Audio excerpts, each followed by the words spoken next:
strap in. Feel the hum in your hands. This is 4D. Heat on my palms, grip locked, heart racing. Shoes hit the pedal, whole room shaking. Jersey on my back, hair pulled low and blazing. Every turn I take, got the ghosts I'm chasing. 4D in my veins, feel that fire when I play, when I move, when I break, when I bang through the lane. 4D on my skin, when I lose, when I win, I'm alive in the light of the game I'm in. 4D, 4D, 4D. It's different. Yeah, that's winning.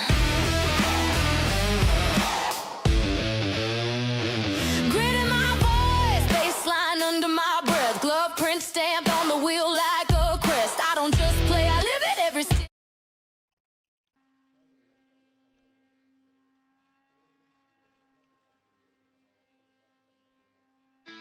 Hello, everyone, and welcome to the P1 Broadcasting Network. It's Murph and a special guest commentator, Luis Gonzalez Nunez.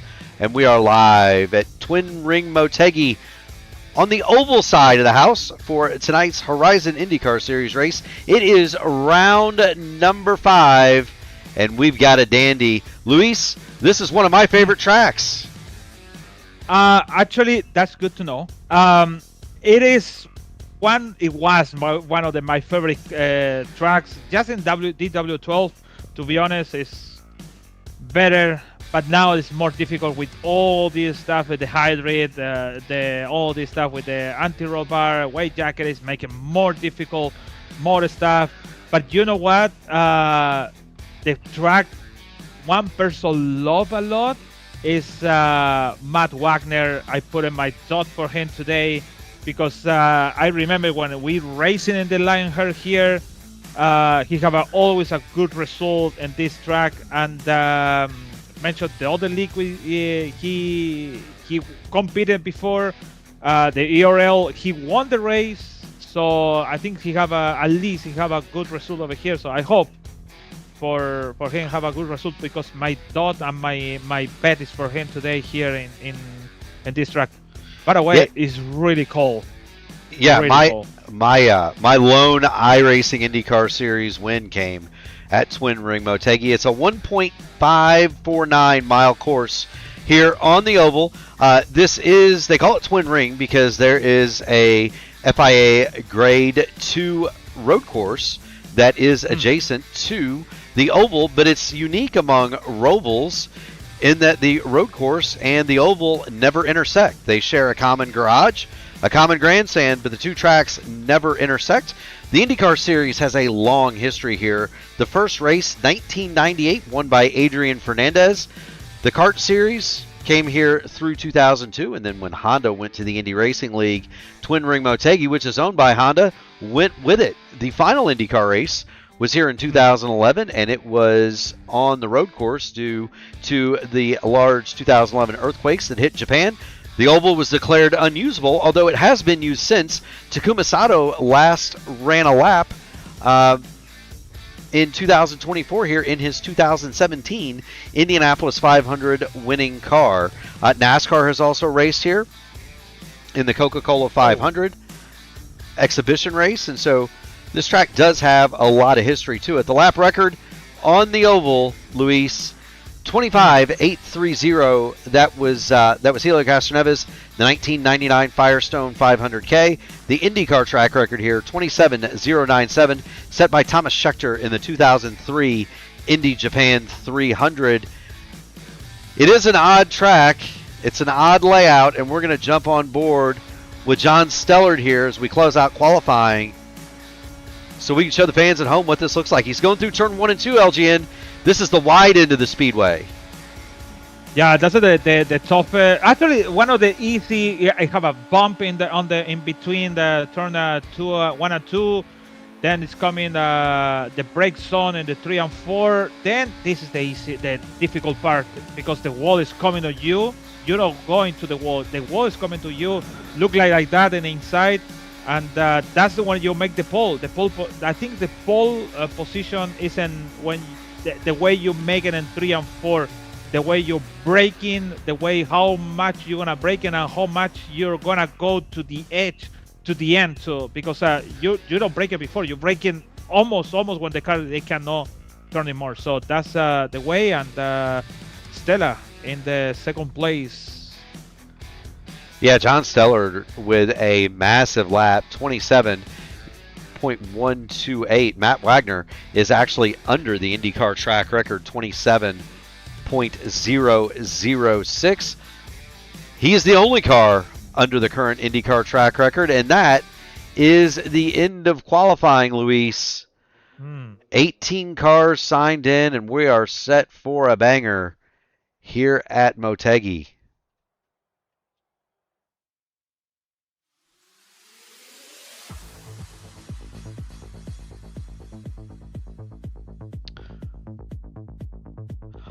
On the pole, Matt Wagner, 203.166 miles an hour. He's going to be flanked by John Stellard to the outside. Charles Teed, one of the Dark Horse admins, he is going to be third. Andrew Surwack qualifies fourth. Kyle Clinworth is fifth. Jeff Heisong sixth. Brandon Staten seventh. Indy Kirchenbauer is going to roll from eighth. Hugo Gallas and Gary Lovern are going to round out your top 10. In 11th, it's Wayne Campbell. 12th is Lith Fox. 13th, Matt Carroll. Brandon Domingue, 14th. Luca Tedesco, 15th. Brian Greenlee, 16th. Those are the cars that took time. Mason Mitchum and Chris Albrecht, LGN, they're going to start out back, 17th and 18th. No time recorded. Interesting. I always mention that, like, no qualifying challenge. That's the word. No qualifying challenge. I think it's okay when you have 18 cars in the track. Should be okay to start on the back. Sometimes it's not good because we have 18 cars when it's a long field like we see in Body. Could be good to start it with no time on the back, but let's see what happens. I think it's not a good. It's a good strategy on the same time because you don't have nothing to lose to when you have a yellow and coming to the pits many times and refuel the track, fuel the tank, and do one less stop than the other one. Yeah, Chris Albrecht has said that he's starting out back because he is going to start and park. He has an injury to his wrist, and it's going to take a few weeks to heal, and so he is just going to make one lap and come back in. Mason Mitchum has been starting out back for several weeks and several races now in several leagues. He likes going from the back to the front, and this track, Luis, is one that it facilitates passing with those two oblong ends. If you can get through 3 and 4 really well, you can get a heck of a draft coming down that front straight. Get the inside line, go through 1 and 2, and you can make good time and make some passes. I'm going to put the weather up. It is 65 degrees on the track, or 65 in the air, 75 on the track. Winds just a breath out of the south-southwest at 3 miles an hour. Weather is absolutely perfect here, Luis.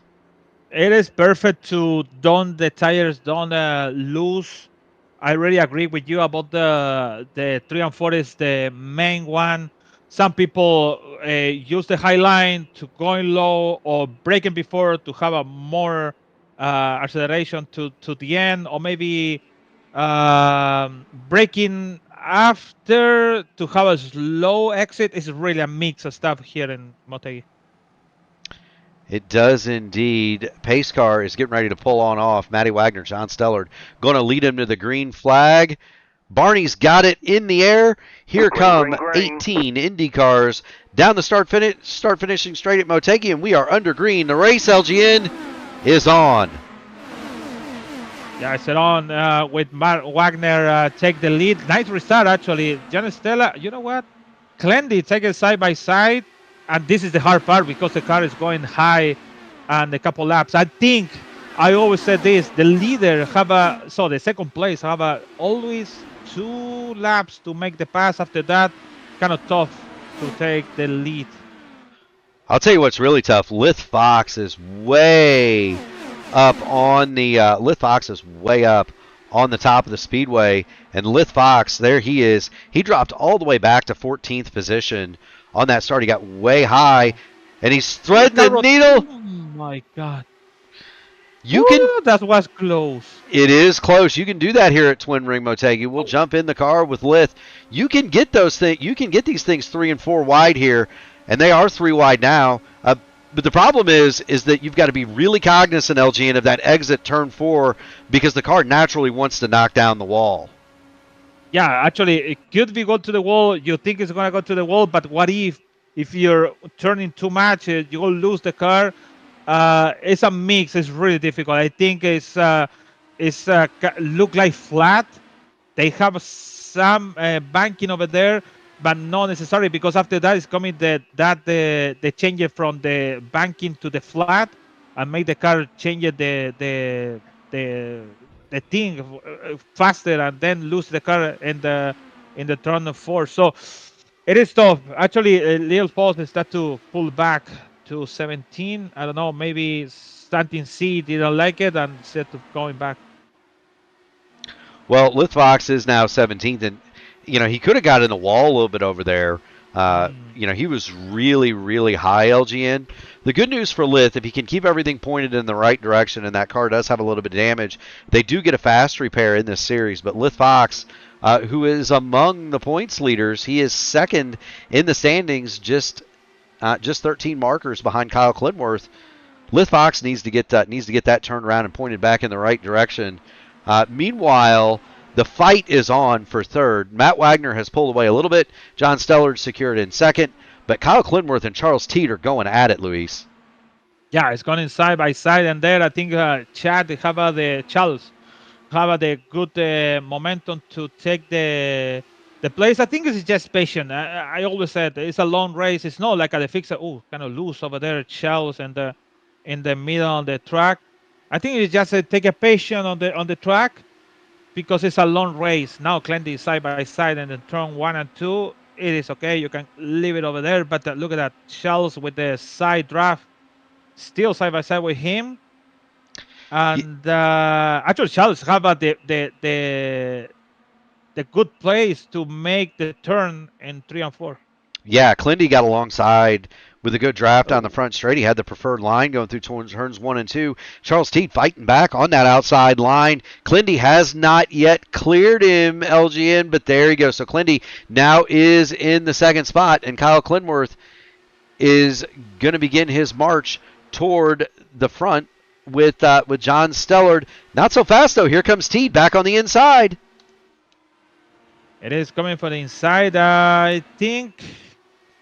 Oh, look at that. A little bit loose over there and the exit. I follow by the far chase. That's it. I can see the cars getting loose over there. Clendy now I have to focus on catch John Stella in the second place. And Charles, I think, lose a little momentum because maybe the tires are heated or something like that. But it is time. We have a lot to do. Actually, behind is coming Andy Kuchenbauer to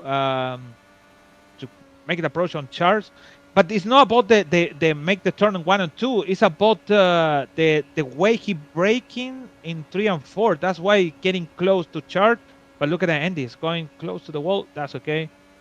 And let's see the approach on 3 and 4 with Andy. Yeah, Indy's driving it in. Wow. Yeah, he's driving it in super deep, hitting the bottom.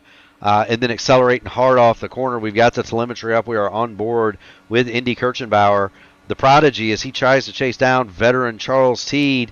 Teed is in that 4th spot. Kyle Clinworth, for what it's worth, has really driven away from Charles Teed. Clendy now 0.8 of a second, almost 0.9 of a second ahead of Charles Teed, and he is closing down John Stellard about 1/10 to 2/10 a lap, Luis. So Kyle Clinworth is coming, but Indy now with 11 laps on the tires, he hasn't been able to break through that dirty air bubble behind Charles Teed. He's got some wear on those Firestone Firehawks. He's not able to get any closer than where he is right now in 5th. He's been kind of stuck just about 0.3 behind Teed. He gets real close at the middle of the corner, but he loses a ton of momentum coming off, and Teed just drives away down the main straightaway. Yeah, actually it's 1.2. Yeah, I still have the draft. Look at that. Andy is about the time to make the position on the charts. But yeah, it's true. I think Charles maybe fight too much with Clendy and make that loose position. Oh, look at this loose on 3 and 4. Maybe he braking and they make the car loose on the braking zone. I think you need to adjust. I'm gonna say something we used to do it before to just adjust the brake bias. That's the old times when you just adjust it and make the better approach to the corner. But now we have so many stuff. You don't even think about it about the brake bias. It's just about all the stuff you have inside the car. Yeah, I mean, you can adjust brake bias, anti-roll bar, anti-roll bars, front and rear weight jacker, of course, and the charge status of your hybrid has a big effect too, Luis, on how the car brakes. One of the things that we've noticed in racing this car, as much as we do, is that the brake bias numbers that we were all so familiar with, those have changed quite a bit with the introduction of the hybrid. The hybrid, with its regenerative braking properties, it's really moved the brake bias forward a lot. And if you're not on top of that thing, you can lock the rear tires up pretty easy, which is clearly what we saw happen with Charles Teed. Indy Kirchenbauer not able to take advantage, though. He is still right in the tire tracks of Charles Teed. Yes, I think you agree about that. The car is actually Clendy. Sorry for changing for the other one. Clendy is side by side and taking the second place on John Stella, and nice one for that. Now he needs to wait for actually nice cover of Clendy for the attack for John, but they have one more chance here. Actually, John is just put it away. Maybe thinking about it, though. You know what? Just go ahead, Clendy. Don't worry about me. I think it's just I want to enjoy the race. We've seen John in the fixer series. He do a pretty good job. Uh, he did a good job in the Michigan, but he decided to stay back and lose the car after the big accident on the last race. But yeah, I think you're right about the hybrid is getting the car is a little bit more heavy what we thought before, and when you break in some point, the car is still going on ahead. So it's kind of difficult what it used to be before. Actually, Well, it is Well, more it is. difficult. It is more difficult, and the charge status will play into that too. For example, if the battery's full, the rears are more apt to lock up than if it's empty. We've discovered that trying to get on pit road at certain places. So drivers will tend to dump the battery just before they try to brake to get on pit road. We're riding with John Stellard, and he has already lost nearly a full second to Kyle Clinworth.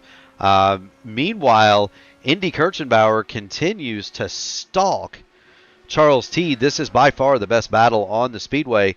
Teed is fourth, Kirchenbauer fifth, and he'd like to be fourth. He's all over the back of Charles Teed, but he can't quite get it done. And look, we're getting on to halfway into this first fuel run, and there goes Indy.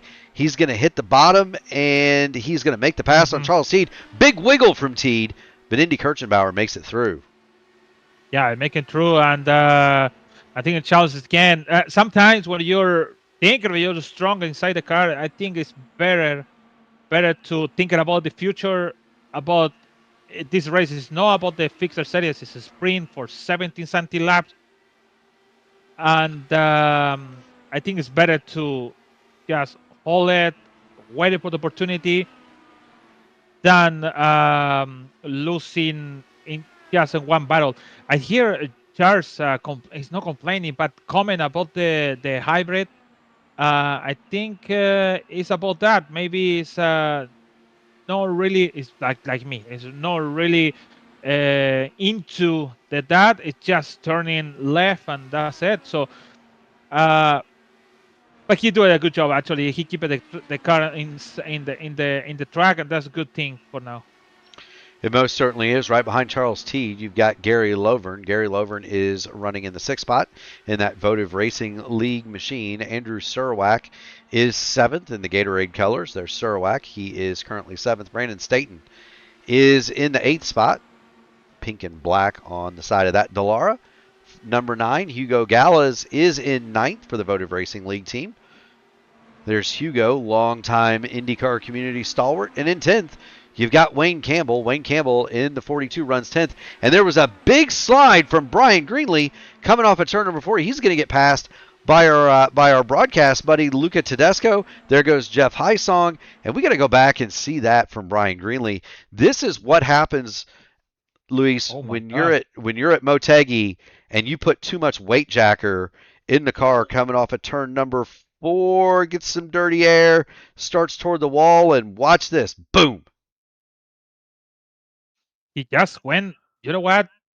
He took the corner. He took the corner too high, first of all. He accelerated, thinking about it, my car is into, but no, it was outside, basically. Sometimes you think the car is going inside, and maybe you even see, let me see on board, maybe he turned the wheel too much, or just, no, even thinking about it. He just even turned the wheel too much. So, with that damage, still got to the wall. Oof, you're going to lose it again, the car. Yeah, he's very loose. That's a lot of damage there. He's very loose. Hugo Gallas has caught Wayne Campbell. This is the battle for the 9th spot. Gallas would love to have it. That is a rapid man, and he's probably one of the most experienced drivers in the community. We'll jump on board the roll hoop.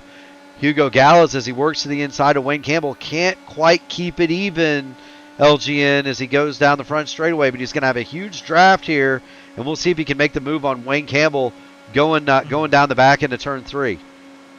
Look at that. It's not blocking, but they threw the dirty air on Gallas and make him to pull away a little bit back, because if you don't, you're going to go to the wall. Now, the strategy to Gallas is just don't follow the line of Campbell. Just maybe better to going high, but he going straight. Look at that. That is not the nice way to catch the car on the front, because the Gallas is going too high. I have to play with the throttle. So I think you have to going high to low to catch him before the turn 3. Yeah, Hugo's going to have to modify his line going through 3 and 4. That time, Wayne Campbell went high. Gallas drilled the low groove, and Hugo Gallas has a huge run. He's going to drop to the bottom going through turn 1. Hugo Gallas is going to make the pass on Wayne Campbell. He's got him cleared now. Hugo Gallas moves up to 9th. Wayne Campbell goes back to 10th, just to kind of continue our march back through the field. Luca Tedesco is about to join that battle. Luca is in 11th spot. There's Jeff Hysong running along for the Dark Horse Racing team in 12th. Mason Mitchum started last. He is up to the 13th spot. Brandon Domingue is 14th in the Tony Stewart painted Menards machine. Matthew Carroll runs along 15th. Brian Greenlee is on the pit lane now after contact, and Lith Fox had a meatball, so he has come to the pit lane as well. He's going to go back. He's going to go back out 2 laps down, Luis. Actually, he lose the car in turn 4 and hit the wall. They have the wheel, but the wheel is everywhere. So they have a contact into the wall, and that's a championship implication on this league for him. Yeah, the championship has definitely been implicated for Lith Fox. Here you're going to see it. He's going through turns 3 and 4. We're going to await Lith's fate here. Big slide coming off the corner. He overcorrects and just clouts that outside retaining wall coming down the front straightaway. And the problem for Lith is he's got to drag all the way around to get to the pit lane to get his fast repair. It didn't cost him any time in the pit lane, but it cost him 2 laps on the track. Lith Fox is back in the 17th spot. Now, the good news for him is we are about 2/3 of the way through our fuel run. Matt Wagner in the Track Rocket is going to lead it from Rogue Racing's Kyle Clintworth. John Stellard is 3rd. The fuel window here, Luis, traditionally 45 to 55 laps. Yes, it is. So it's kind of good for having Lil Fox the incident now, because what if maybe they have some short stop in between. So I seen Jeff Hyson, talking about another stuff with damage. Maybe I wrong, because he started losing track again from the guy on 11, Luca Tedesco. make the pass now in there. Oh, Lilian Fox actually with the new tires. That's why he make the pass and leave. And sorry, Jeff Hyson left the pass. So yeah, we're already almost there. Five to go for, or maybe five to go for open window to come into the pit. It's gonna be very interesting. I think I always like. I don't think actually. I like to have a to see people make the pit strategy in green, and not because the yellows, because we see many different strategy and so many uh, uh, dramas around the track. So like we saw in the body, you was that day on top 10 when you're when the Alexis Newsom when the green in the green green race Hmm. uh, he lose the race by one lap ago, one with the white flag actually in the white flag lap by Anna Clement. So it's better to have some these dramas than for the caution. So it's gonna be really interesting this race. It is. The good news for Brian Greenlee and Lith Fox is that their pit stops were made within the window, right? They're not going to have to make an Mm. extra pit stop.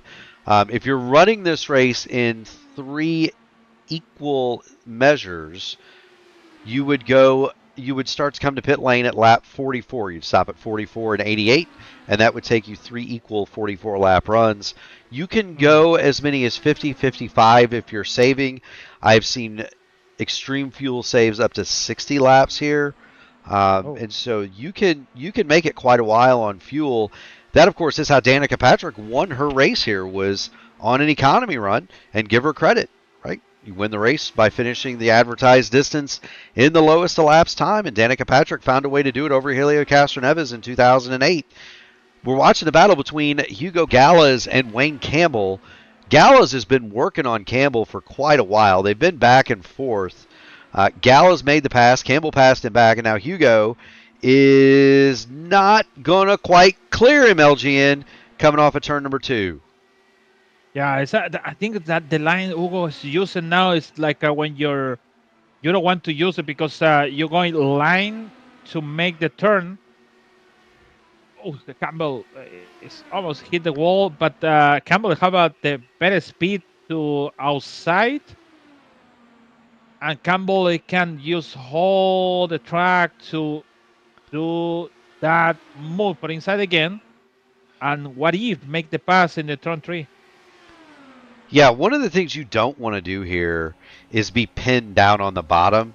The best time you can make it Twin Ring Motegi through turns 3 and 4 as we hop on board Wayne Campbell. The best time you can make there is a really high entry and a really late apex and get the wheels straight so you can hammer the throttle early coming off the corner. We haven't really seen anybody do that other than Kyle Clinworth, who is running second. Charles Teed is now under fire and being passed by Gary Lovern. So move Gary Lovern into the 5th spot. Lovern with an excellent showing thus far. And it's good to see Gary, who, again, another one of those community veterans like Hugo Gallas. It's good to see Gary Lovern giving it a good ride. Yeah, good for him to have a 5 spot actually. 5 spot winning today. He started at 10, so I think the track for him is pretty good.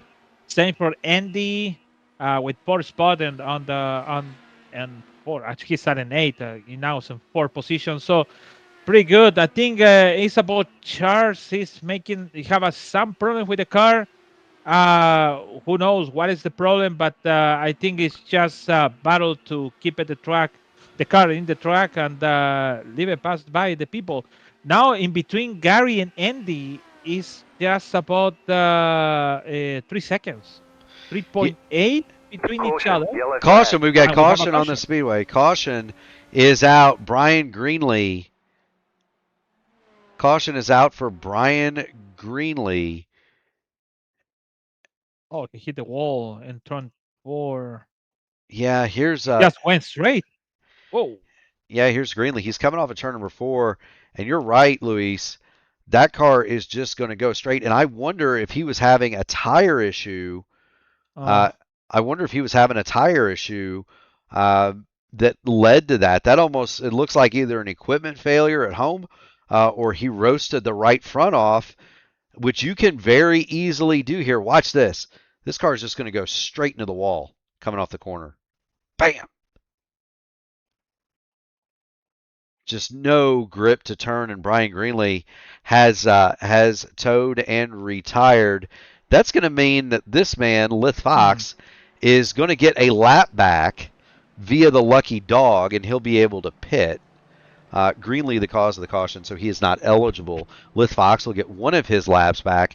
That's good news and bad news for Lith. He would have liked to have seen the cycle play all the way out, Luis, so that he could have potentially gotten both laps back. Ideally, he would have loved the cycle to go all the way through and then a caution happen, because at Motegi tires are a thing. Lith Fox could have come in and everything would have been equalized one more time, but he is going to get at least one of them back. Matt Wagner is going to lead him down pit lane. 45 of 132 in the books here at Twin Ring Motegi. We do want to thank everybody for tuning in. If you haven't already done it, make sure you hit the like button on the video, ring the bell, subscribe to P1 so that you can join in on all of the iRacing fun in the channel. And, well, we have something for you just about every day of the week. Tomorrow, it is the AMA Outland Custom Arms Grand National Series. They're going to be live at 8:20 for the pre-race, 8:35 for the race itself. That's going to be as Matt Wagner brings it off pit road from Circuit of the Americas. Friday, we've got the top series in the AMA. That is the AMA Archway Industrial Coatings Truck Series. They're going to be from the Charlotte Roval. Saturday, it's the return of the iRacing IndyCar Series. Are you going to run that or commentate on it, Luis? No, even run. No, I have to work, man. You have to work. I have a life. So yeah. So Andrew Wood and I have we haven't decided what the bet is, but there's going to be a bet on I scoring the most points in the iRacing IndyCar Series. So that's going to be a fun one. That's going to go 1 o'clock right here on P1 Saturday. And then Sunday, we've got the Classic IndyCar Series at 2, and the Nightcap, the Dark Horse DW12 Series at 8. Monday night begins championship week here on the P1 Broadcasting channel. The IndyCar Open Series wraps up beginning at 7 o'clock, followed by the Indy Next Road Series at 9. And then on Tuesday, it is another triple header, and those are a ton of fun, LGN. You've been in on the triple headers a couple of times. The Indy Fixed Oval Top Split, that's going to happen at 7:15.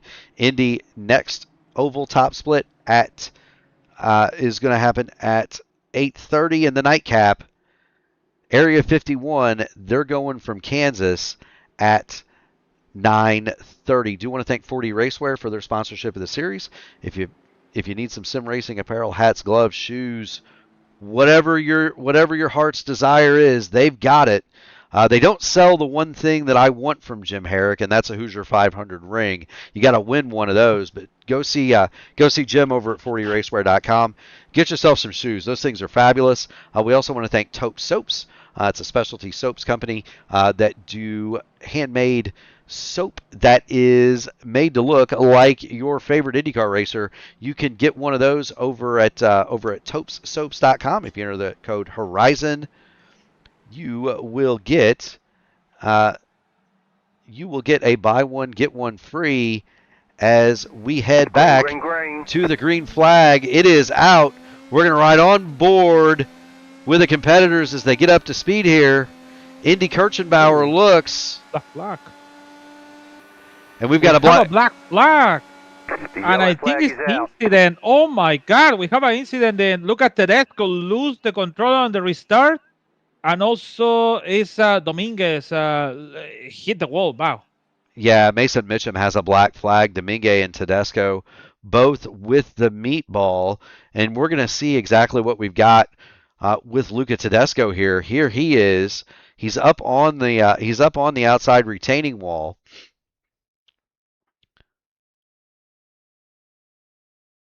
And he had been running fairly well. He's right behind Hugo Gallo, so he was in the 11th spot. Tedesco comes to get the start. And there's the accordion effect, and you see it so often. Hits the brakes, hits the wall, clouded from behind by Mason Mitchum, and then Brandon Domingue with nowhere to go hits Luca Tedesco.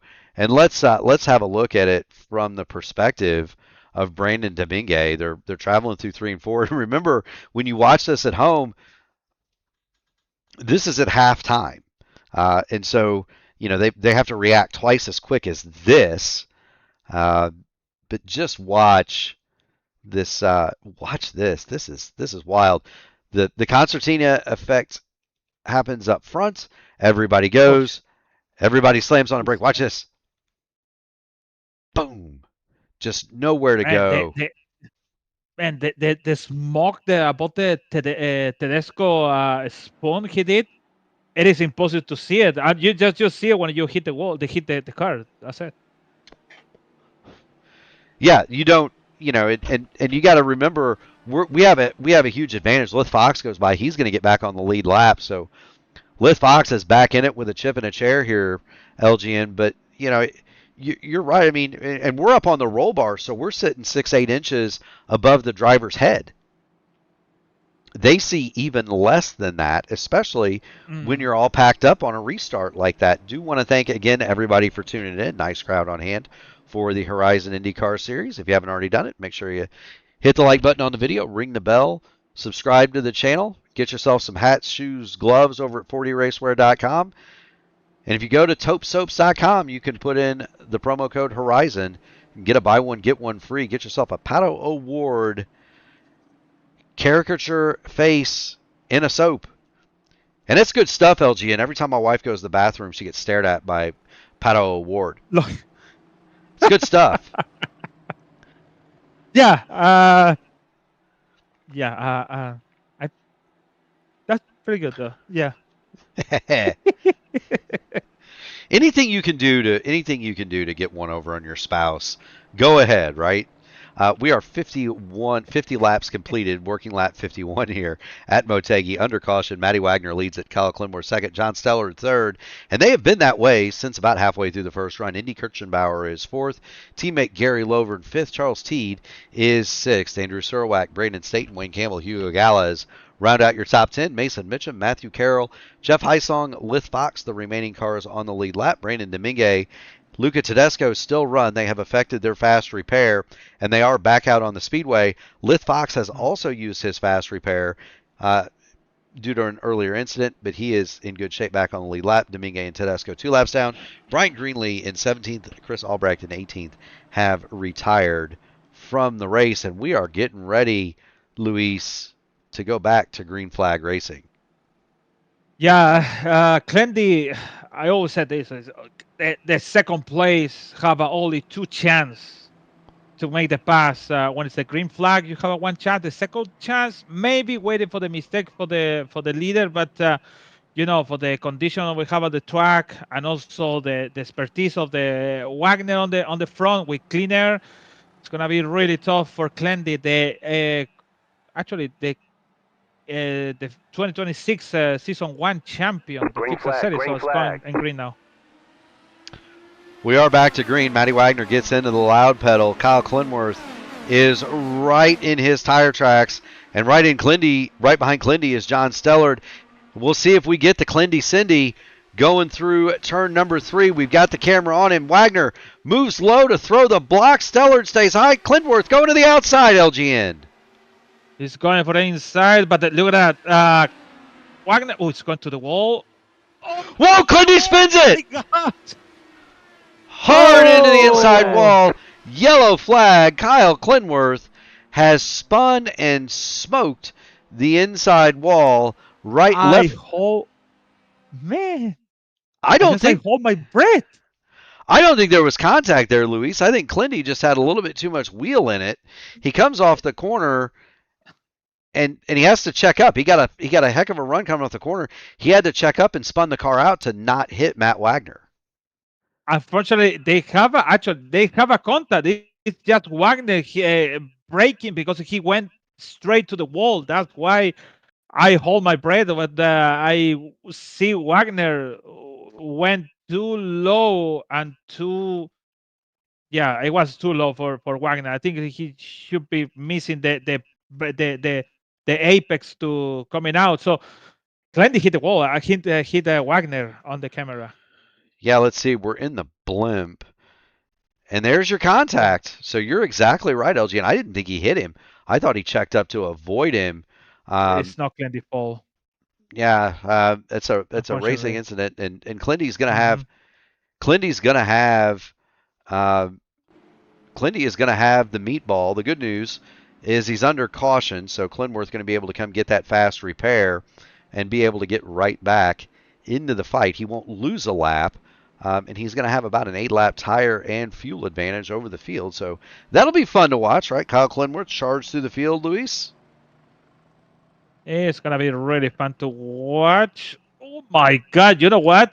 The incident, nice break of the Indy because John Stella didn't have where to go. He went to when Glendy went, and he came back to the line on the Indy, went to over the 200 miles per hour in the exit on turn. Actually, 190. Actually, he went in that break. Wow, nice break on Andy on the that incident. Yeah, so we're going to watch this from the perspective of John Stellard, and the fans at home will see exactly what Luis is talking about. Here's Stellard. So here's Clindy. He's going to go to the outside of Wags going into turn number 3. And watch Stellard. He's gonna slow down, and there's a period of time between Clindy hitting the outside retaining wall and the yellow coming out. Stellard's gonna check up. Indy Kirchenbauer is gonna move to the outside. He gets by, and now the yellow light comes on. So Indy Kirchenbauer is the beneficiary of that contact. Kyle Clinworth Hmm. lost a lot. John Stellard lost a little, and we are just about one set of corners and one lap away from the green flag. So, Luis, Hmm. we've had the cautions breed cautions thing happen, right? Um, this is going to get interesting. Lith Fox was able to come back down and pit under that last yellow. So Lith is now back actually 4 laps to the good, 5 laps to the good on fuel as opposed to everybody else. So he's now able to run a little bit longer. Pretty much everybody at the front, they've been out for 10 laps on their current tank. And there you'll see it. That is the lap since the last pit for the entire field. Yeah, actually, everyone is the same page. Doesn't include Jeff Hyson because it's 6 laps. He's just coming in. Later, Leo Fox also too. So I think Leo Fox have a good chance just for make a short stop. If we have a green flag to the end, who knows? To finish the race. So it's really mix of the stuff from 1 to 10. Everyone is the same, included Matthew Carroll, and they've coming Jeff Hyson with 6, Leo Fox with 5, and Clendy just came to the pit with 1. So it's a mix strategy. I hope we finish the racing like that because this is really interesting to see what's happened to the end. Most certainly is. Matty Wagner is going to bring the field down, and he will once again be greeted by Barney with the green flag. It is in the air, and away we go one more time, Luis. Try restart the Harvard. It's too slow. Andrew make the pass out the Charles. I think Charles just fall asleep on the restart. Sorry for that, but kind of slow restarting. It's going Andy side by side with Wagner once again in the restart. Yes, he is. Indy Kirchenbauer on the outside of Matt Wagner. Can Indy make the move and get himself into that top spot? Not yet. Not quite. Wagner's going to fight back on the Uh-huh. inside, and Indy does not clear. So Matt Wagner will retain the top spot. Indy Kirchenbauer is second. Big move from Wags. Kirchenbauer is going to have the inside now going into 3. Wags is going to rally back on the outside, though, Luis. I think a little bit loose over there in the exit Wagner, but Andy have the good thing. I think Wagner thought Andy is gonna move in the same moment, but it wasn't. So they have a warning for the car number 3 is for Mason Mitchum because jumping restart. So now we have a Wagner try to attempt to make the pass, but I think Andy have the no side by side again with Andy and Wack for the first place. It is indeed. Indy Kirchenbauer went to the inside last time through 3 and 4. Matty Wagner says, I'll believe I'll repay that favor. And around Wagner goes back into the lead on Kirchenbauer. And we'll see if Wagner makes the move to protect the inside. He does not. Kirchenbauer's going to dive low into 3 and 4, and he'll make the move right back. So that appears to be, Luis, the favored end of the racetrack to make your moves. It's worth noting Kyle Clinworth restarted here in the 14th spot. He has made his way to 10th, and he's working on 9th, Luis. It is do the hard challenge to come into the back, start to push hard to come into the front. At least good. Oh no, they have a contact. Big crash. Wayne Campbell hard into the outside wall. Oh my God. Clinworth is Sans front wing. Here it is. Kyle Clinworth. Oh. No, keep going. Sorry. No, you're okay. Kyle Clinworth lost the front wing, and that could be curtains because he has the meatball, Luis. Don't know, man. It is really tough to watch in race control because Campbell they don't have a okay. I can say Clendy dive on the car on Campbell because it's no side by side. It's no in the inside of on the Campbell in his spotter, and he put the car, and also Campbell thought Clendy maybe they're gonna send it, but he sent it, and that's why Campbell took so long to close the door in the turn 3, and this incident. Yeah, there you see it from the gearbox of Wayne Campbell. We saw it from the roll hoop of Kyle Clinworth. I thought Clindy might be able to get away with that and get out of it with just a damaged front wing, but there was contact to that right front suspension, and Clindy has already used his fast repair, so he's going to have to fix this naturally, and it could be a long repair. So now Clinworth's championship has been implicated, Luis. Clindy was the championship leader by 13 points, 158 to 145 over Lith Fox. Fox has had his problems, but he runs 12th. Clinworth is on pit road for what is bound to be a lengthy repair, Luis. And so right now, Lith Fox stands to gain a little bit on Kyle Clinworth. Excuse me. Yeah, without Engrave in the track with the Wagner second, he was leading the race. Brandon Tatum in the track in 8, and also Chris Alvarez retired the car because the real injured. They have a good chance for Lil Fox with 13 points behind take the lead because the race today, but he's on 12, so he needs to push to have this feeling to what if can we maybe be the leader of the race. So I think Wagner have a good chance to at least getting close for the championship, for the first place actually. He would. You're absolutely right. Do want to thank everybody for tuning it in on the P1 Broadcasting Network. If you haven't already done it, make sure you smash the like button on the video, ring the bell, subscribe to P1 so that you too can be notified of all future iRacing broadcasts. We've got a lot of them between officials and IndyCar leagues. Our Stock Car League runs Thursday and Friday night. Give us a chance. We'll entertain you with some high quality iRacing action. Well, LG will entertain you. I will drone on endlessly about needless things.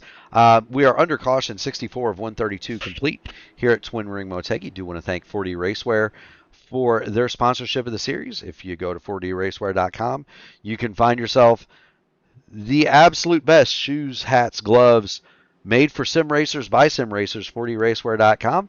And Taupe Soaps. If you go to taupesoaps.com and you put in the promo code Horizon, you too can be the proud owner of a Pato Award likeness that is a soap.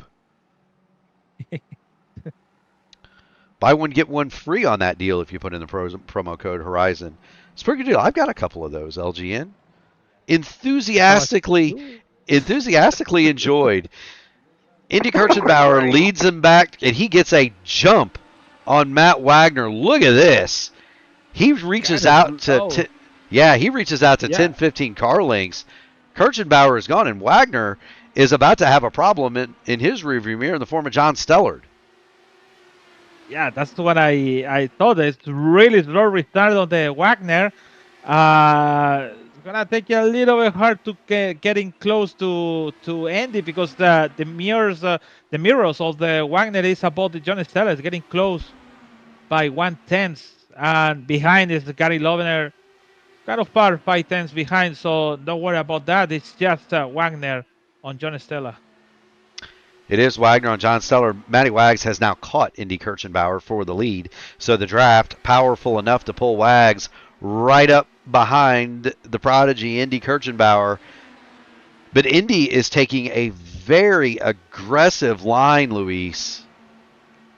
Very aggressive defensive line here for Indy Kirchenbauer.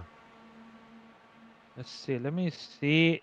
Yeah, when too low to the when you have a new well, it's not two tires, but we don't have a green race signs. The last pit stop we did and green, so I think with that he have the ability to do it, and also he can they have a clean air, so that's why he have a chance, and also it's the fastest lap on the track for now. It is indeed. The purple lap belongs to Indy Kirchenbauer, 27,364. That translates to 203.786 miles an hour, and there he is. He leads away, and that's what he sees, and that's what's behind him.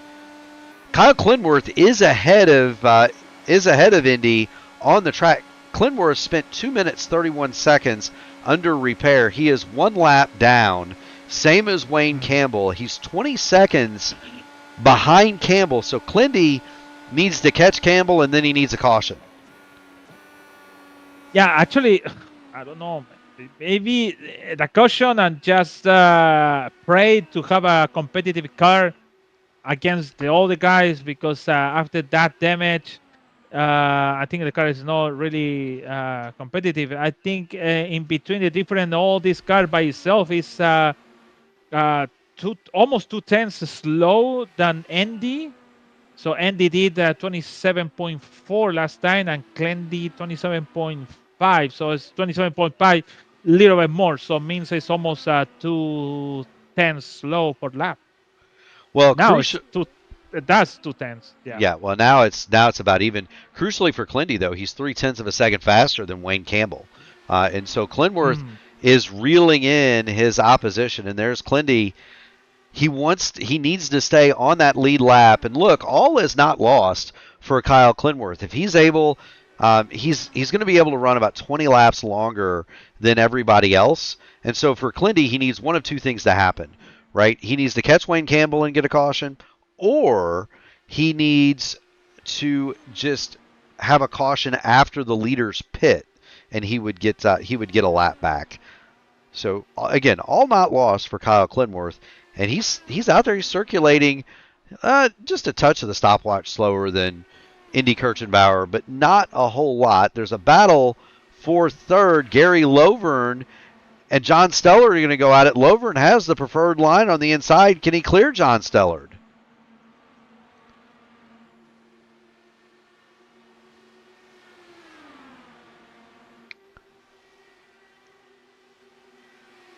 Side by side into turn number 3. They touch. Stellard is headed for the wall. He saved it, Luis.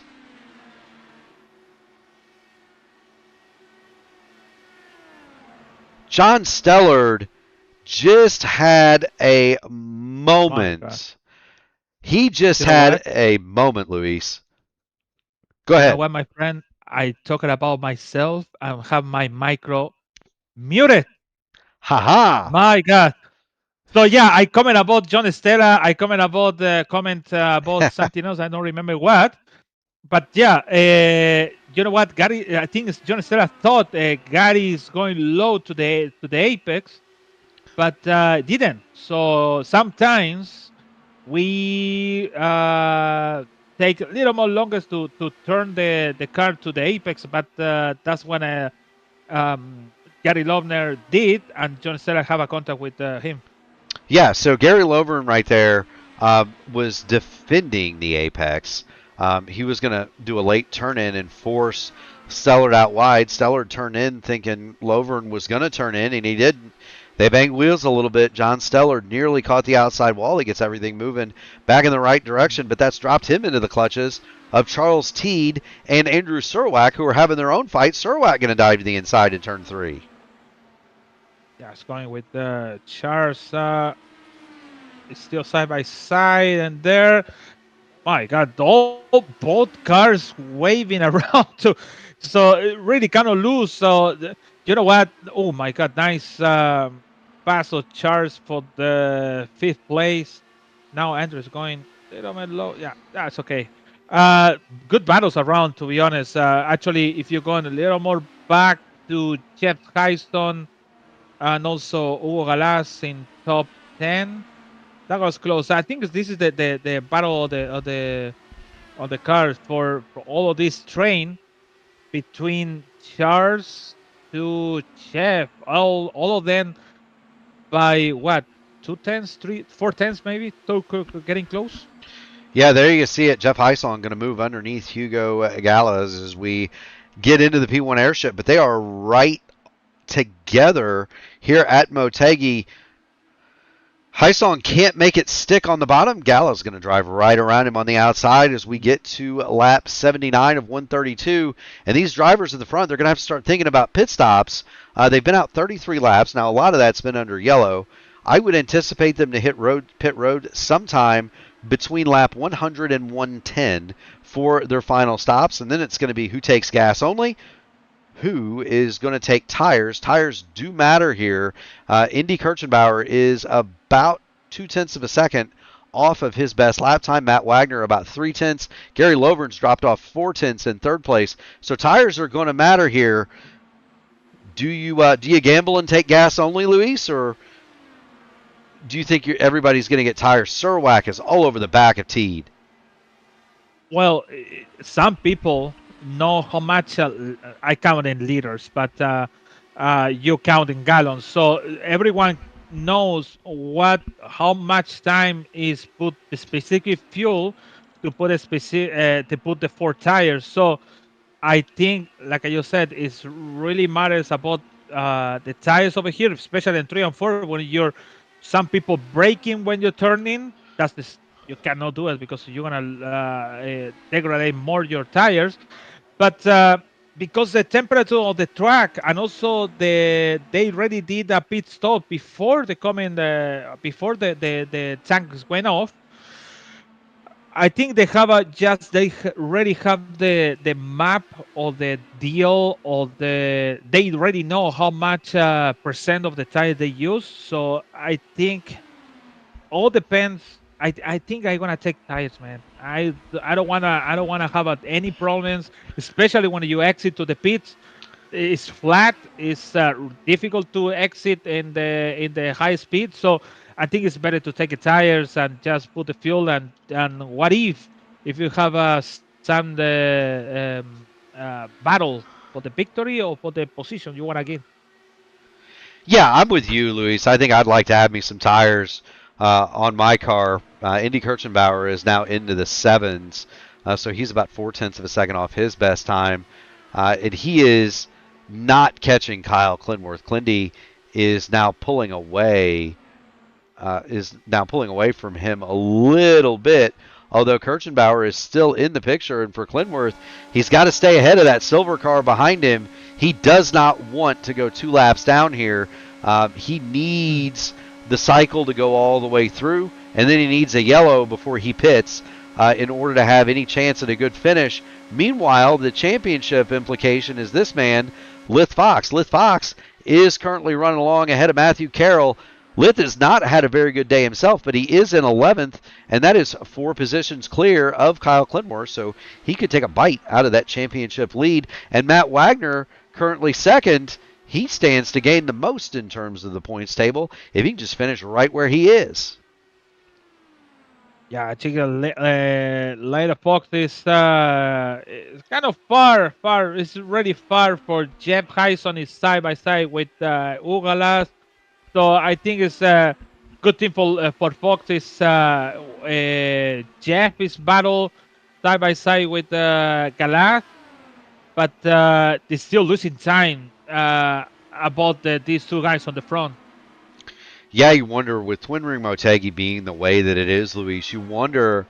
Um, you wonder if perhaps Lith Fox just hasn't found settings in the car that he's comfortable with. It is a fixed setup league. It is a custom fixed set, so it's not the iRacing setup. But you still need to work to find the optimum tools. And if you don't have them set right, it can make for a miserable day here. It's kind of like Gateway, where you almost have to do one thing at one end, and then one thing at the other. We have mentioned in the chat that Wayne Campbell has unlapped himself from Brandon Domingue, and so Campbell continues along. Clintworth continues to catch Campbell, and Kirchenbauer has now caught Clintworth. Now, if you're Kirchenbauer, knowing that you have the lead, do you stay behind Clintworth and save fuel, or do you try to put him 2 down here? I don't know. That's a good question. It depends how difficult put the situation on Andy. But I don't want to lose also 2 laps against everyone. So I know Glendy is 1 lap down, so need to by rules, by IndyCar rules, let pass by because you already lose a lap. But also you don't want to that. So now Andy check the side by side to take the first play. Sorry, actually the first car on the field, and take it. So I think it's a lot of question about if you want to save fuel, but I think everyone now they are in the open window to just coming in and finish the race like that. Yeah, and look, Clintworth has the advantage. He's got about 20 laps of fuel on Kirchenbauer and the rest of the field. So they're all going to have to pit here within the next 5 to 10 laps. And when they do, Clintworth should unlap himself at least once. And what Clindy needs is for that to happen and then a yellow to immediately come out. And so that he can then, by that point, hopefully unlap himself one time, and then he can get past Wayne Campbell. He's about 13 seconds behind Campbell, and that was almost a full lap when they started. So he's halved that distance over the course of this run. Kirchenbauer leads it from Wagner. Gary Lovern is third. Best battle on the track is right here. Mason Mitchum, and if he's not the LGN driver of the day, I'll eat my hat. Mason Mitchum started this race 17th. He is currently 7th.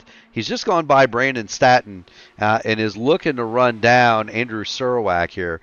But Mason Mitchum has charged through this field in a very quiet way, Luis. We haven't really talked about him. He hasn't made any mistakes, hasn't hit anything, hasn't hit anybody, hasn't been hit. Here he is. He's running 7th, and he's hunting down 6th place fairly quickly.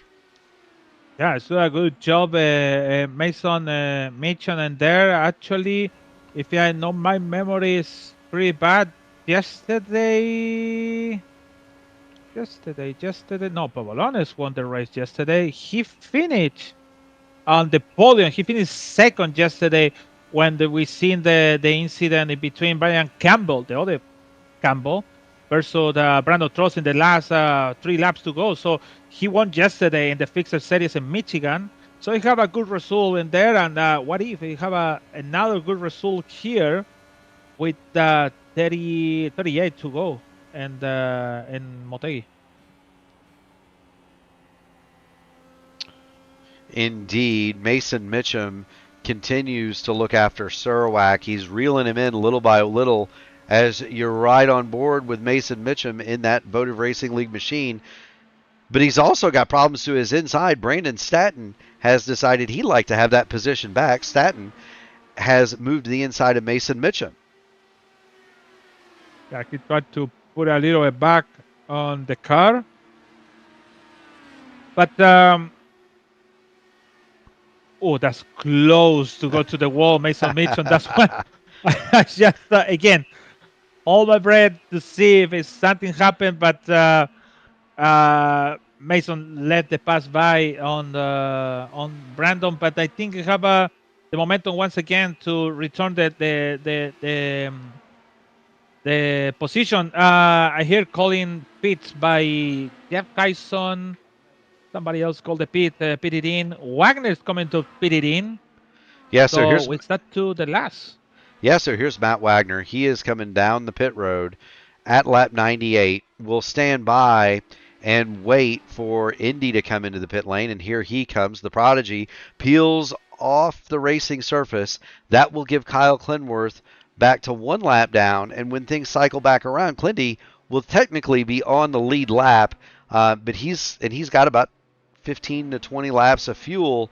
So he'll have to make a splash at the end.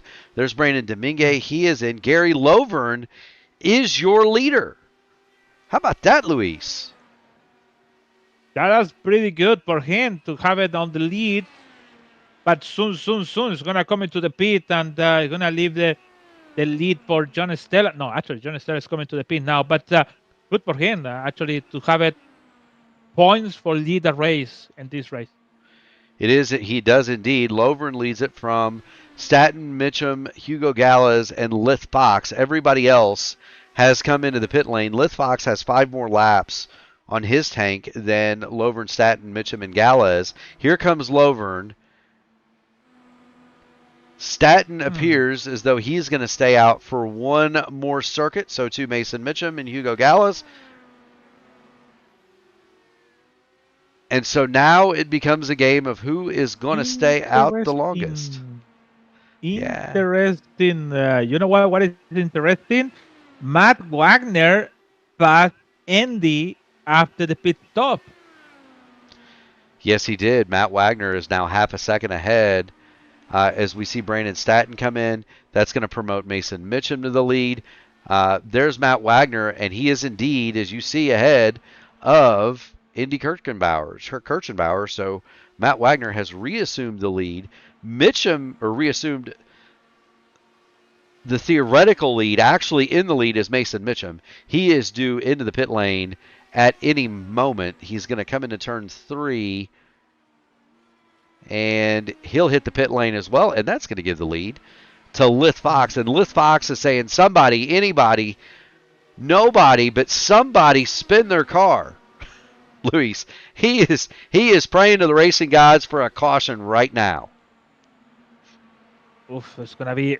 You know what? If you have actually, it is calling for the pit now, so I think no more chance.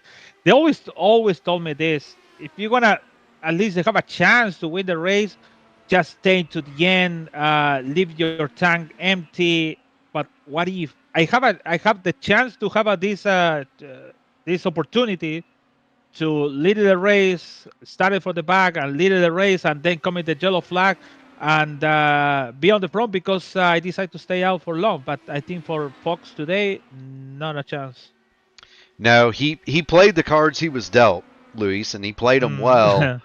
But sometimes at the poker table, you can be the best poker player in the world, but and you can play the hand the best way that you can.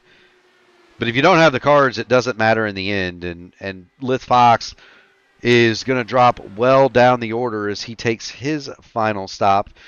Looks like he's going to come out about 11th. Clinworth is 14th on the lead lap. So if caution were to fly right now, the man praying for a caution is Kyle Clinworth. He wants one within the next 5 to 10 laps, so that he can come in and get 4 fresh Firestone Firehawks, fill his car back up with gas, and try to drive through the field again. We've got 27 laps to go here at Motegi this next time by, and the battle for the lead is intense.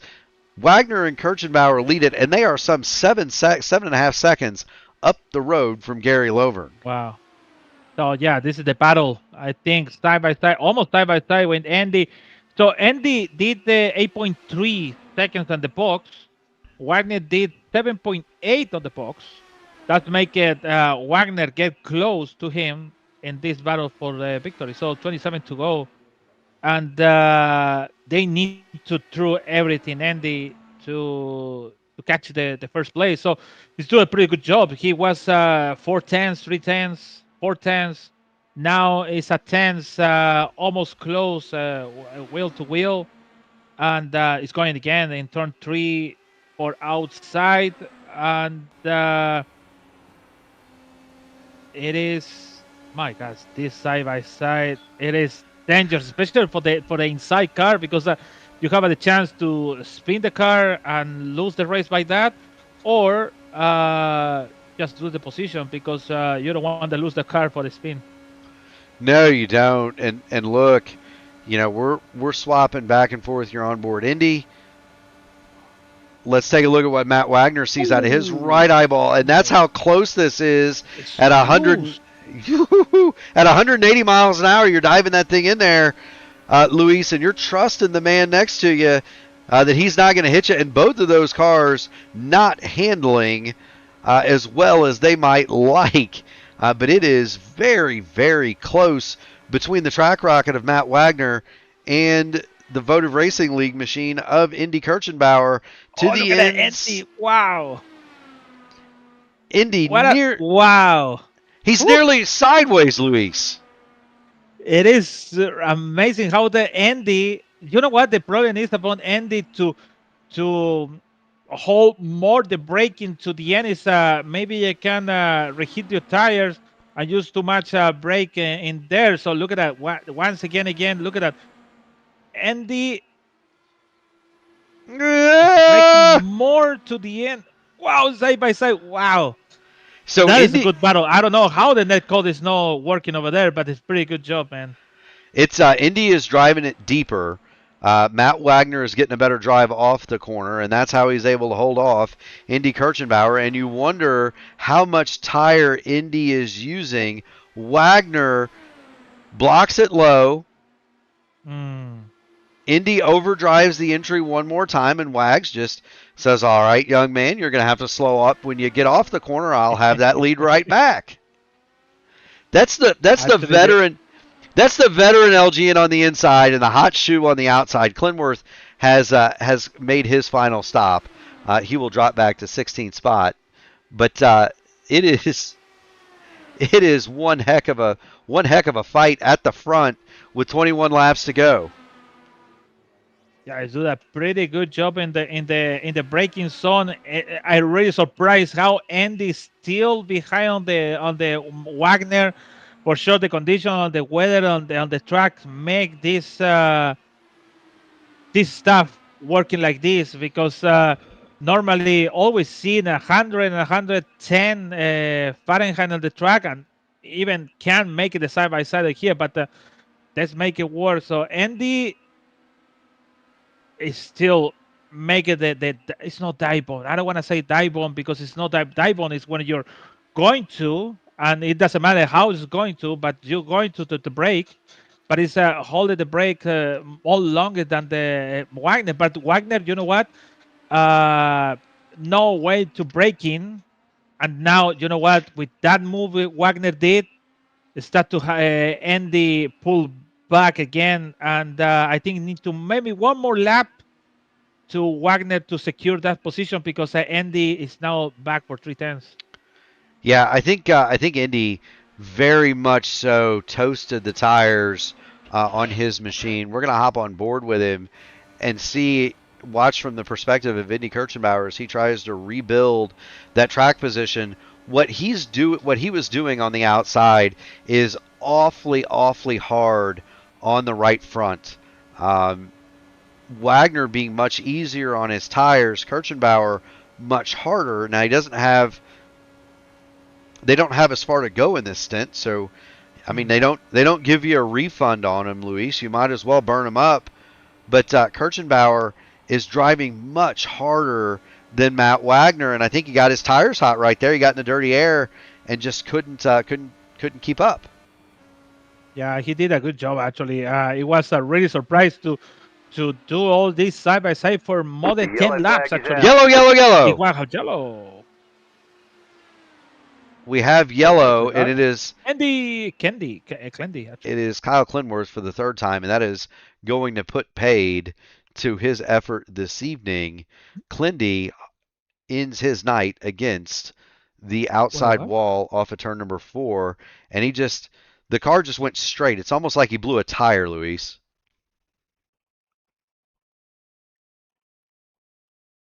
Oh wow. Yeah.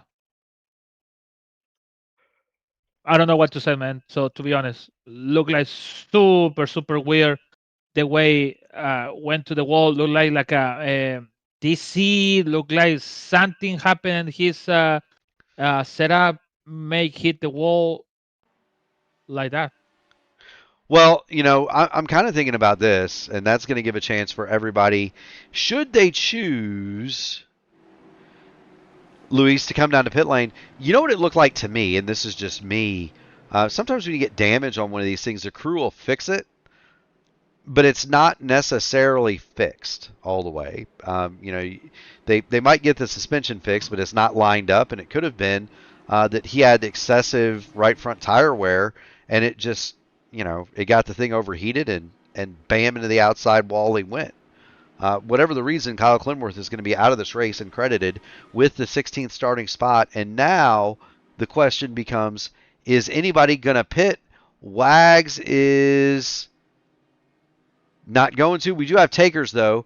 John Stellard is in the pit lane. So, too, Charles Teed, and then everybody behind Teed is going to come to the pit lane. So the front 7 are going to be on old tires here, Luis.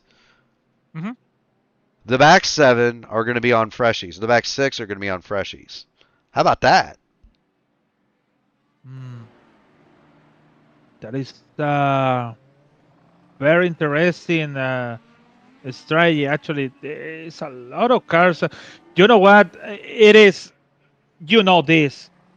Even if you have a new tires or old tires, the tires doesn't matter over here. I don't know why in this track the tires it doesn't matter when you have old and new tires. Everyone is the same equal. Even you can maybe make the good turn at 3 and 4 with the new tires because you have a more grip. But on the end, after maybe 5 laps, everyone is equal. So everyone have the same condition of the tires because the track make that things stuff make it like that. So it's really good to have that stuff. But you know what is the tires is just matter about 5 laps. That's what I said basically in short words actually. Yeah, I mean, at Motegi, clean air is your best friend. New tires make a difference, but it's not decisive. Wagner has the advantage of that clean air. Indy Kirchenbauer is going to have the advantage of having Matt Wagner's draft. Everybody else behind them, once you get about 2 or 3 laps and get these tires warmed back up, they are going to be in deep trouble when it comes to grip. Do want to thank everybody for tuning in. We've got a nice crowd on hand tonight for the Horizon IndyCar Series. If you haven't already done it, make sure you hit the like button on the video, ring the bell, subscribe to P1 so that you can be notified of all future iRacing broadcasts on the channel, and we do a lot of them. Also want to thank series sponsors 40 Racewear. 40 Racewear for all of your sim racing apparel needs, hats, gloves, shoes, jerseys, a winner's ring, maybe, Luis. Really want one of those. But 40racewear.com, see Jim Herrick, he'll fix you up. And Taupe Soaps, if you want to get a custom-made soap likeness of your favorite IndyCar driver, head on over to taupessoaps.com, put in the promo code Horizon, and they'll hook you up. Buy one, get one free. Matt Wagner is set to lead him back. And I don't know, Luis, given how hard they were racing, this could get wild indeed. It's going to be the longest 13 laps for Matt Wagner and this race, man. Green. It's about survive the Indy attack in this last 13 laps. It is indeed. Wagner makes a clean break for it. We had a little bit of movement in the back of the field. Jeff Heisong got around Lith Fox at the very top of your screen, but we need to keep it at the front of the field because the battle for the lead has resumed, and they've got a third joining. They've got a table for three at the front now. Gary Lovren has joined that fight. Kirchenbauer does not clear Wagner. He got really close, and Wagner is going to use the momentum from Indy's late break into turn 3 to just once again drive right back around. And what's the saying go, Luis? Old age and treachery beats youth and exuberance every time. You're kind of watching that in real time right now. Yes, it is. It is true. Look at the Andy. It still have the momentum, but look at that. I think the tire is not in a good condition. He can make the side by side on for couple more laps in there, but he still have a struggle to hold the position. He have the chance. Maybe he can. Oh my God! Maybe he can squeeze. That's the good strategy for Andy. Squeeze to Mac Wagner to don't allow him to turn in the 3 and 4.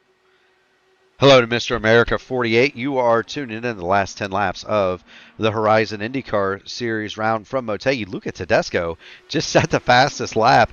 Tedesco back in 15th spot, 2 laps down. He says, "Why not? I'll put on some new tires and get the purple lap and the point that comes with it." But look, in my opinion, this is my opinion, as we come to 8 to go, Indy Kirchenbauer needs to abandon the hard charge on the high side, and instead he needs to match Wagner's lift point going into turn number 3, and he needs to pin him hard on the bottom so he can't turn off. That's the way Kirchenbauer is going to make this move. He's not going to make it stick by driving in deeper. He almost needs to back off more and deny Wagner the ability to exit the corner. I think maybe Andy, this is the chance. I think Andy have the chance. I think the better chance to Andy to don't still cooking, because it's still cooking actually the tires, is just make the pass and then 1 and 2. We talking about too much about the 3 and 4, but what about 1 and 2? That could be the good chance for Andy, but I think the chance of Andy is kind of start to pull back again with that. Now, what if this is the chance for Andy to make the pass if they do the good turn?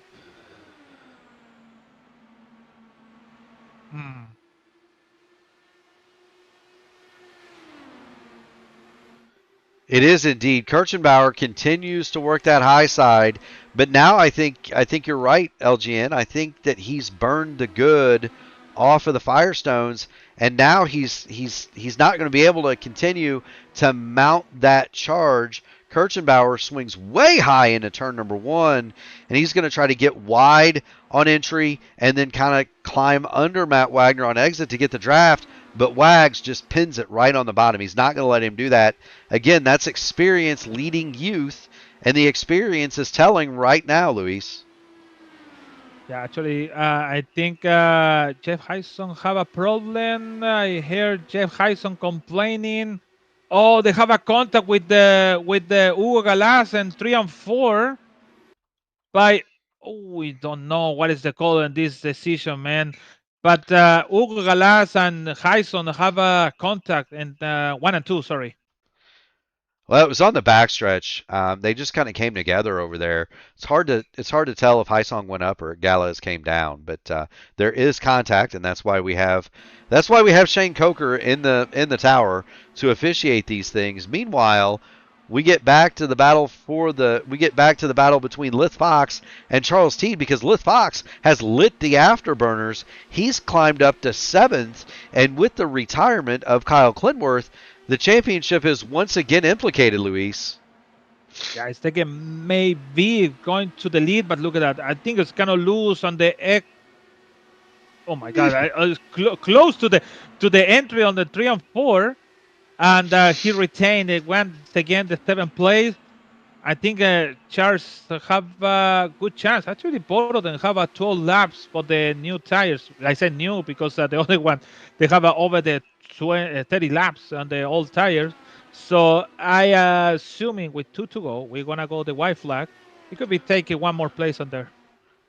There is the white flag. We're going to stick with Matty Wagner as he cruises in the track rocket through turns 1 and 2. Indy Kirchenbauer has fallen a half a second behind him. Gary Lovern is another half a second back of teammate Kirchenbauer, but it is all Matt Wagner through turns 3 and 4. He's going to come off at turn number 4, and he'll see Barney holding the checkered flag. Matt Wagner is your winner for the Horizon IndyCar Series round at Kentucky. Indy Kirchenbauer and Gary Lovern are going to come home second and third. Then Mitchum, Surwack, Staton, Lith Fox, Charles Teed, Brandon Domingue, and John Stellard round out your top 10. There's Jeff Heisong. He'll limp it home in 12th. Matthew Carroll in 11th. Hugo Gallas, Wayne Campbell, and Luca Tedesco are your final runners. Well, that was fun. It was fun for sure. By Wagner and Andy, make the race really interesting in both of them. That was a really nice, clear race for both of them.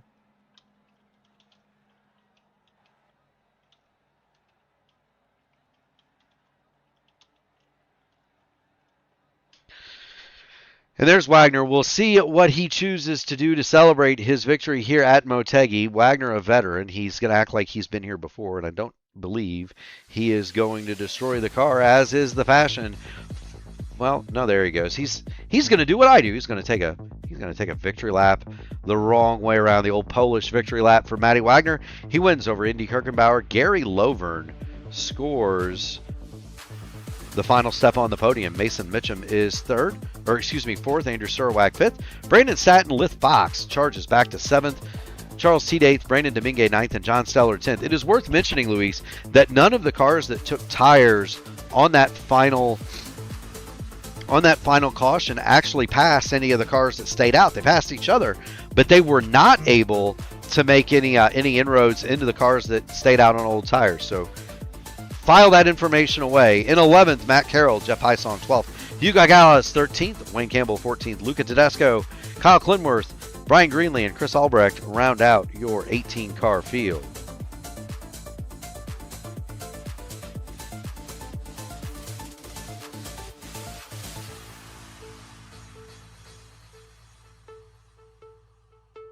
It was a pretty good race, to be honest.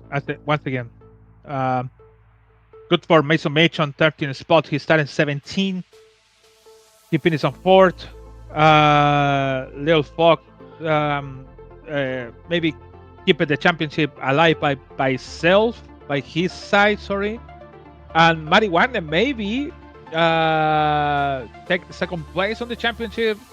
Who knows? We have to wait for until the result is complete. But pretty good for Lil Fox to take it over there, because Hunter and Gray is not here. So it should be Hunter and Gray coming back to down on the standing. He is not. Let's go ahead and grab Gary Lovern. Gary, you've got Murph and you've got LGN in the P1 broadcasting booth. It's not your first podium. You've been up here before. Significant Snakes 8911 wants to know if it's your first. You've been up here before, haven't you?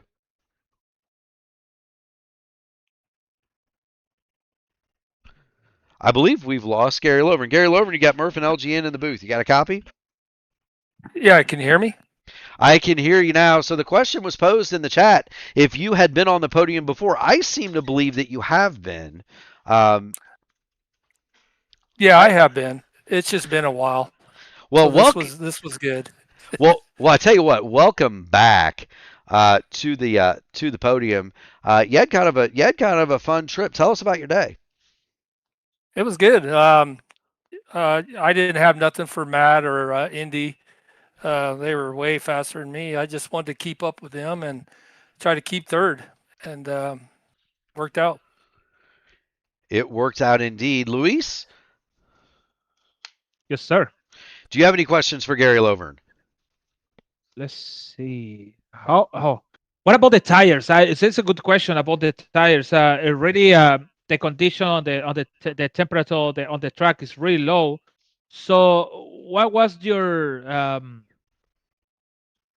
perspective or view when you're coming to the pit after the first almost pit stop, pit stop actually? How was the percent of the tires you have? I don't remember the percentage, but it wasn't bad. There wasn't much tire wear. What was really hurting us was the dirty air. Dirty air was just whoa. It was pretty bad. But as far as tire wear goes, it wasn't that bad at all. Well, I tell you what, you managed those tires and you managed them extremely well. How about next time you're up here in the booth? It's because you're holding a trophy, Gary. That'd be great to Uh, see I with would all like that. with all the support you give the community. So it's always good to see you. It's always good to talk to you in the booth. He's a former teammate of mine, and so special place in Oh, my heart for Gary and Hugo and those guys. Right. But friends, family, sponsor, shout outs. You get on the podium, you get the mic, my friend. Go ahead. All right. Awesome. I'd like to thank my teammates that I raced with tonight. Great bunch of guys. The team votive, Shane Coker. I want to thank all them and you guys. You guys do a great job, man. I really enjoy watching you guys. So keep it up. We'll give it a shot. LGN's a lot better at this than I am, so no, no, no, maybe no, no, maybe no. we'll I give am him a. not. I just like one. No, no. I just like one of the. You have the credit for everything to make the production and also lead the commentary. So it's really that is really tough, man. Right. Right. It's not But you near as guys tou- do a good job. it's Good not job. near as tough as listening to me, but thank you so much for stopping in, Gary. Keep going fast and having fun, buddy. Hey, appreciate it. You guys have a good evening. Will do. That is Gary Lovern. He runs second today, or third today rather. For second place, we turn to Indy Kirchenbauer. Indy, you've got Murph, you've got LGN in the P1 broadcasting booth. You hear us? Yep, I got you.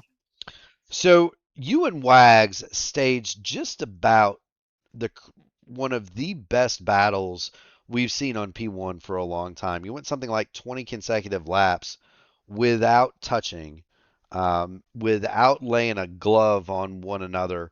What's that like? You know, you're a younger guy. What's it like going up against a hardened veteran like Matty Wagner in a circumstance like that? Um, it's like fighting for the win, like it usually is. Just I mean, second sucks. I lost all that in the pit cycle because I was able to get the lead there. I just lost 2 seconds in the pits and I underdrove it. Try not to bin it. Um, so yeah, it's just not good. I, Well, there's nothing wrong with second Indy. What were your tires like at the end of that? Did they get pretty hot, pretty fried? um, yeah, no, not really. I didn't notice much tire wear. That's why I didn't want to pit on that final caution because track position was more important than tires in this race. I just didn't think that the tires mattered that much as John proved by pitting on that last yellow.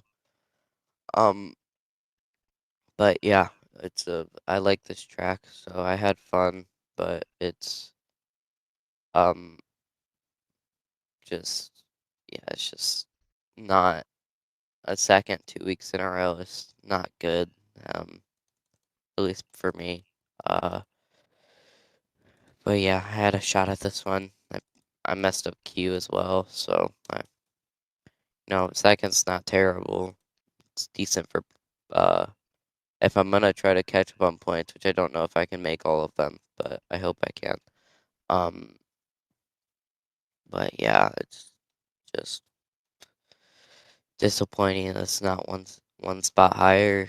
Because I was second at Kentucky too. Well, we can certainly understand the disappointment. Um, we can certainly understand the disappointment. It always, when you drive as hard as you did today and you come up short, it does hurt a little bit. But hey, you still finish on the podium. You still gain a ton in the points. Congratulations on that. Friends, family, sponsors, shout outs. The floor is yours, Indy. Go ahead and shout them out. Um, yeah, my go-kart sponsors are BGM and Associates. Um, make something on YouTube. Bayside Heating and Cooling. Um, Taupe Soaps, Votive Racing. Um, everyone watching, thank you guys for putting the stream on. And yeah, I'll hope hopefully be there for Pocono, but still unsure. Well, there you go. Thank you so much, Indy, for stopping in. Keep going fast, having fun, buddy. You're going to win one of these days. Yep, thank you. Yes, sir. That is Indy Kirchenbauer. He is your winner, or he is your second place driver today. And for your winner, we've got Matty Wagner. Wags, you've got Murph, and you've got LGN in the P1 booth. I'll tell you what, that was quite a battle with Indy there for sure. Oh, you ain't kidding. I'm still over here sweating. Hmm. It seemed like he was overdriving the entry a little bit, and he would give up time on exit, and hmm you were kind of able to drive right by him. Is were you noticing that, and do you think that your experience here played into being able to hold the lead against his pretty relentless attack? Yeah, I was watching when I actually let him in front. Just I kind of wanted to see where I was standing a little bit. Um, my entry and exit compared to him. I've been noticing he was just a little bit squirrely coming off the corner off of turn number 4. So I was right then and there. I'm like, he's he's running the car really hard, and I had pretty much my safe setting on. I wasn't really pushing. Probably the only time I was really pushing is probably the last 30, 40 laps when we were side by side. But dude, that that was a heck of a race.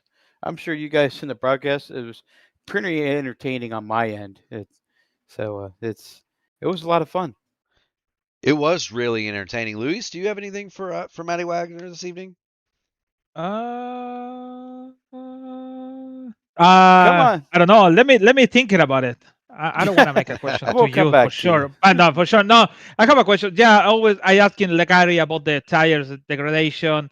Um, how many? Maybe I saw to have some loose situation, but um, when you're no, just a tire degradation is really a factor over here because Yeah. to be honest, we have hmm a five yellow cautions or maybe six, something like that. But hmm in the French scene, what do you think? Did you thought about or do you think about to just come into the pit and don't change the tires to the last thing, or just always in your mind was change the tires and also the tire degradation of the car?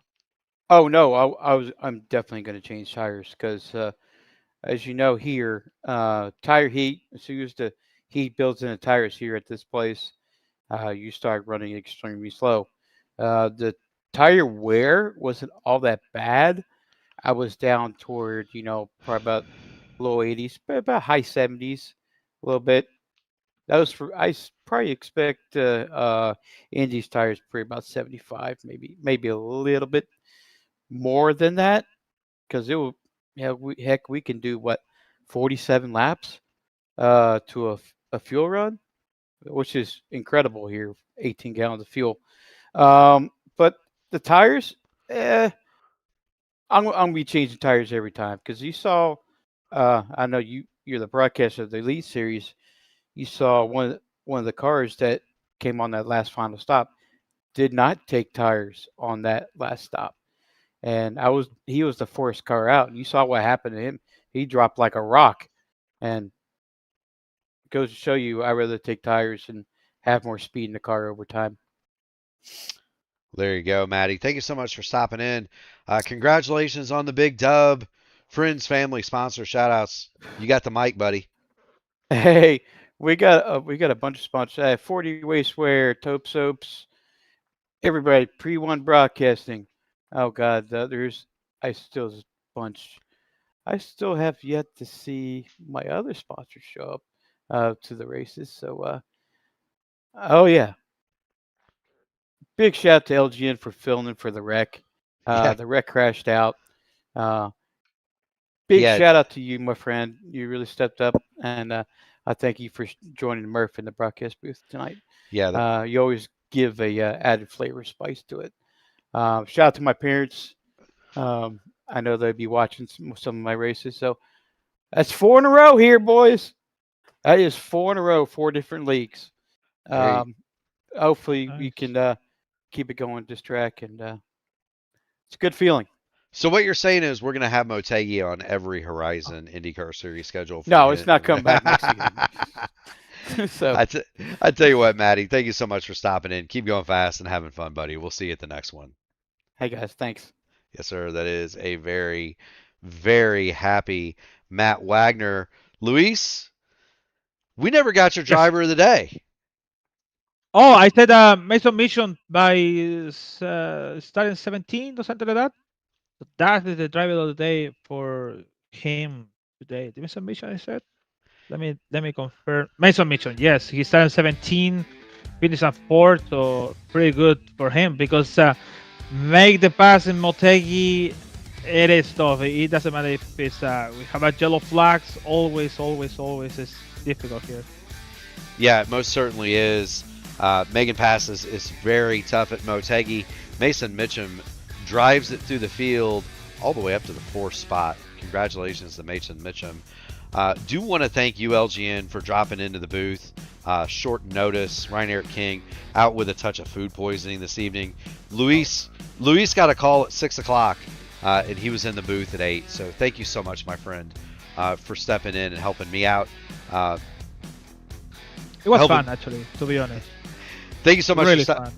Oh no, the fun was all on my side, but you saved me in a lot of ways because I had a long day at work and my voice is starting to go. So if I had to talk by myself for 2 hours, it might not have been the best situation. So thank you so much. I do want to thank all the fans in the stands. Another great crowd here for the Horizon IndyCar League,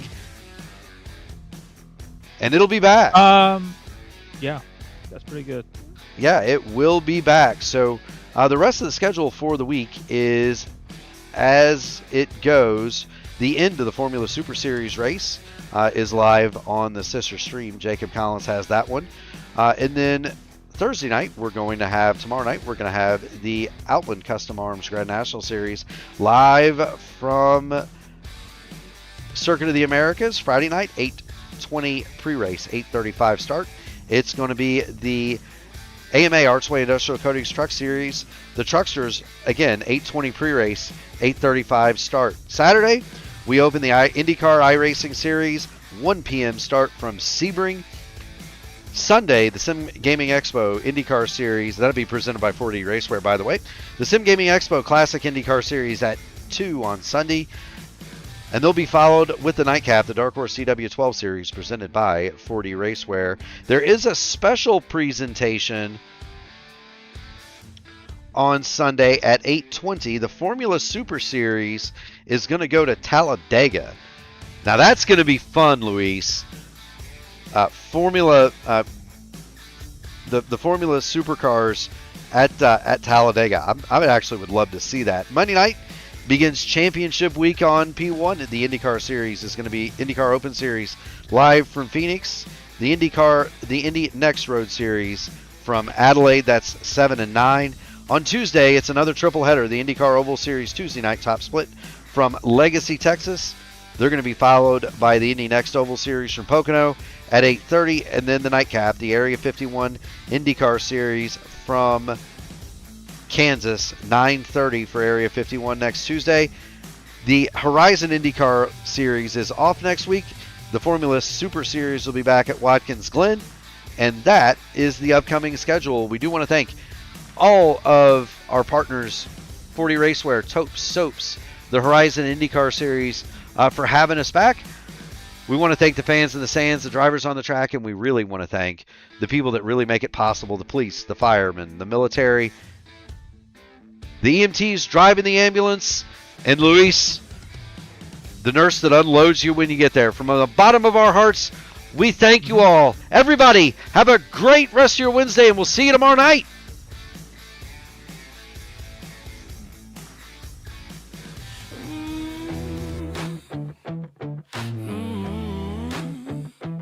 Strap in, feel the hum in your hands.